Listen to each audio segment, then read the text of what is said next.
The Venezuelan military has sent a contingent of forces, including at least one of its Russian-made Buk M2E surface-to-air missile systems, as well as BM-21 Grad and BM-30 Smerch artillery rocket launchers, to conduct exercises on the island of La Orchila off the country's coast in the Caribbean Sea.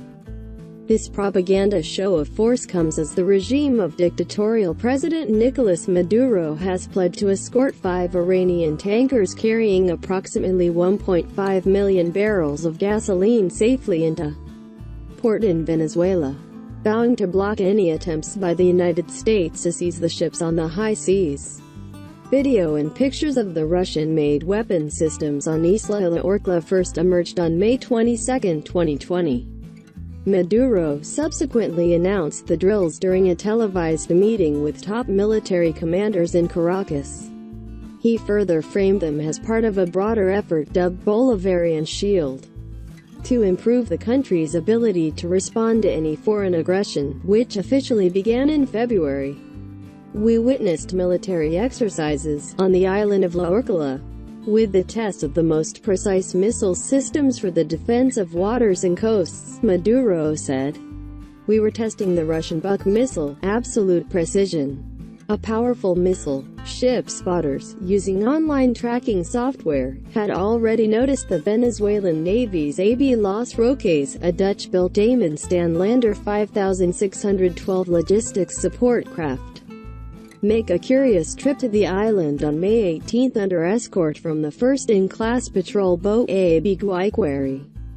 The Los Roques has a landing craft-style drop-down ramp at the bow and a large open cargo area in the middle that could easily accommodate heavy military vehicles, such as the Buk M2E, BM-21, and BM-30. That the Venezuelans sent the Guaiqueri along to escort it makes it even more likely that it delivered these vehicles to La Orchila for this snap exercise. This show of force appears to be very limited, and it's unclear how these forces might at all contribute to deterring any attempt to detain the Iranian tankers heading toward the country.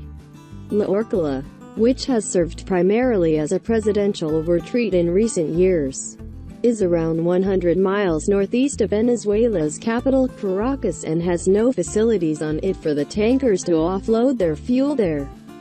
It is home to a small military outpost with a single runway and limited dock facilities, which you can read about more in this past war zone piece. The Buk M2E is a medium-range surface-to-air missile system and has a maximum engagement range, under the best conditions, of just under 30 miles. Venezuela's longer-range S-300 VMs, which it also bought from Russia, are notably absent and have been in a questionable state of readiness in recent years. In general, there were reports last year that the Kremlin was trying to help the Venezuelans rehabilitate their S-300 VMs, among other advanced Russian-supplied weapons. The BM-30s can fire its 300mm rockets out to around 56 miles, but those weapons, as well as the shorter-range BM-21s with their 122mm rockets, are unguided and ill-suited for engaging maritime threats. It's not clear how forces on La Orchila would even spot potential targets out to sea to begin with.